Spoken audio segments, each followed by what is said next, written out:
Assalamualaikum warahmatullahi wabarakatuh. Selamat pagi, selamat siang, selamat sore, dan selamat malam. Di sini saya, Novael Mena Sofiana, dengan NIM 2309950 akan menjelaskan tentang teknik sampling. Sebelum saya menjelaskan tentang teknik sampling, saya akan menjelaskan dulu tentang sampel. Sampel ini adalah suatu bagian kecil dari populasi yang hendak diteliti dan dapat menjadi pusat perhatian.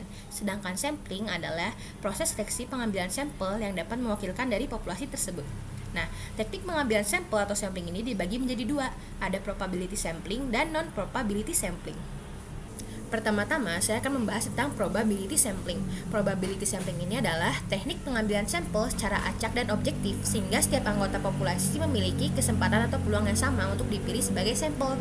Nah, teknik probability sampling ini dibagi menjadi 4 jenis, yaitu simple random sampling, systematic random sampling, stratified random sampling, dan cluster random sampling. Jenis probability yang pertama ada simple random sampling. Simple random sampling ini adalah sebuah proses sampling di mana setiap item dalam populasi memiliki peluang yang sama untuk terpilih secara acak. Biasanya cara pengambilan sampel ini tuh dipakai dengan bantuan komputer atau dengan undian. Contohnya misalnya di kelas C itu ada 30 orang. Nah, 30 orang ini akan dibagi menjadi 3 kelompok untuk membuat sebuah artikel. Nah, untuk pembagian kelompoknya, ketua kelas itu akan menggunakan spin wheel. Jadi nama-nama anggotanya akan dimasukkan ke spin wheel tersebut dan akan diacak, dan nanti nama yang akan keluar di spin wheel tersebut akan dimasukkan ke kelompok yang ada. Jenis probability sampling yang kedua itu ada systematic random sampling. Jadi di systematic random sampling itu sampel pertamanya akan diambil secara acak. Namun nanti sampel kedua dan seterusnya akan menggunakan rumuska atau kita akan mencari intervalnya berapa. Contohnya itu seperti ini.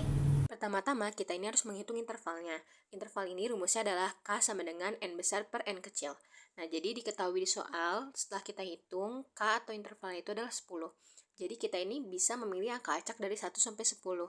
Jika sudah kita memilih angka acaknya, misalnya saya milih 5, nanti angka acak itu kita tambahin lagi dengan intervalnya. Jadi misalnya 5, terus nanti yang keduanya kita tambah lagi 10 jadi 15, dan tambah lagi 10 jadi 25. Teknik probability yang ketiga ini ada stratified random sampling.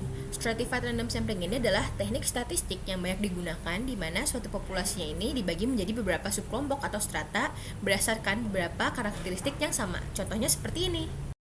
Untuk stratified, kita akan mengacu kepada rumus. Seperti pada gambar, rumusnya itu adalah NH sama dengan N besar H per N besar dikali N kecil, di mana NH itu adalah jumlah sampel menurut stratum, N besar H itu adalah jumlah populasi menurut stratum, per N besar itu adalah jumlah populasi seluruhnya, dikali N kecil itu adalah jumlah sampel seluruhnya. Nanti, soal yang ada itu kita akan masukin ke rumus-rumusnya yang ada. Jenis probability sampling yang terakhir ada cluster random sampling. Cluster random sampling ini adalah metode pengambilan sampel probabilitas di mana peneliti itu akan membagi populasi besar menjadi kelompok-kelompok kecil yang dikenal sebagai cluster. Nanti itu cluster-clusternya akan dipilih secara acak untuk membentuk sebuah sampel. Contoh itu seperti ini. Untuk cluster sampling, langkah-langkahnya sudah ada di dalam gambar di yang nomor 1 sampai 3.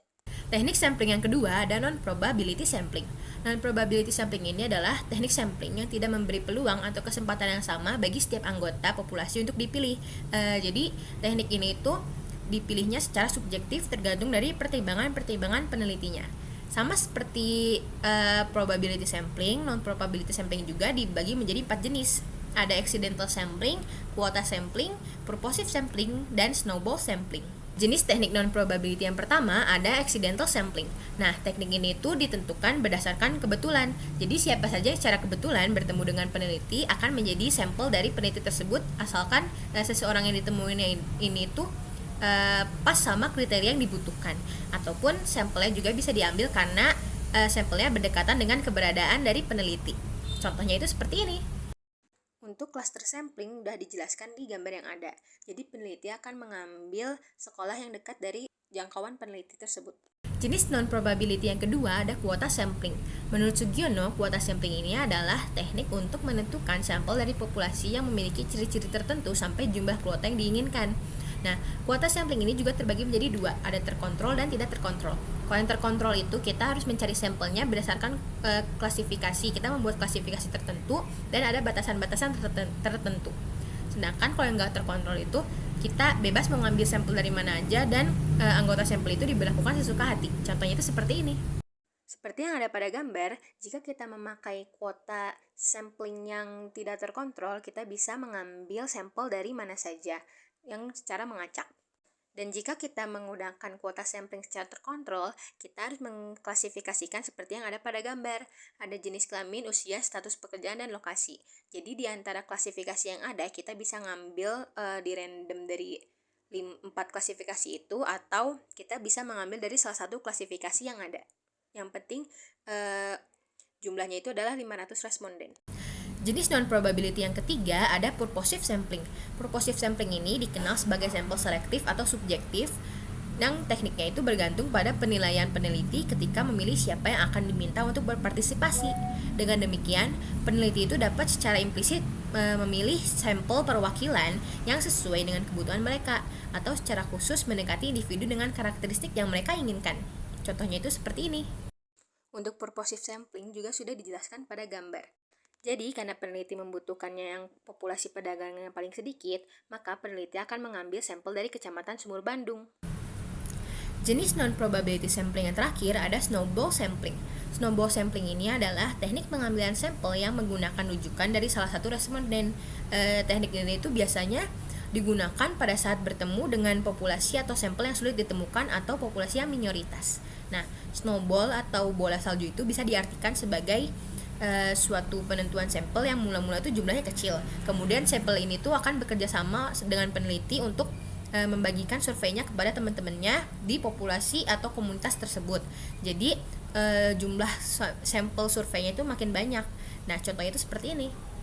Untuk contoh snowball sampling sudah ada pada gambar dengan jelas. Sekian penjelasan dari saya tentang teknik sampling. Kurang lebihnya mohon maaf, dan abis ini saya akan menunjukkan source yang saya pakai. Terima kasih. Wassalamualaikum warahmatullahi wabarakatuh.